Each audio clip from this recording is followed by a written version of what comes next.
kwehla ihlathi ngesikhathi iMamelodi Sundowns iqoqiswa yiPolokwane City ngegoli elilodwa eqandeni emidlalweni wanamhlanje. Mbukela-ke ngibingelele kade ngikuphathele zona zemidlalo kuleli hora zimi kanje.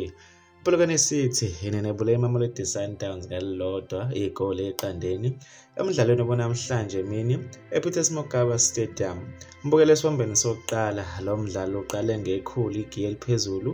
iPolokwane City ibeyibambe ngobhongwane iMamelodi Sundowns. iPolokwane City bilokhu ihlasele njalo iMamelodi Sundowns ithole inqwaba yamathuba kodwa inetha ayivumanga.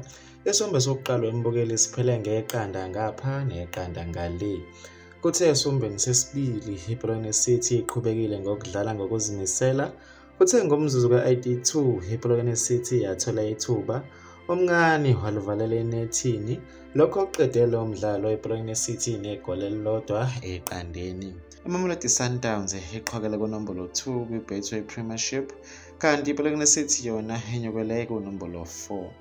iPolokwane City izodudulana neRoyal AM ngolesithathu ngeviki elizayo kuyo lenyanga ngomhla ka-30 ebese iMamelodi Sundowns yona ibhekana neCape Town City ngalo lolu suku olulodwa ngomhla ka-30 kuyo lenyanga ngeviki elizayo.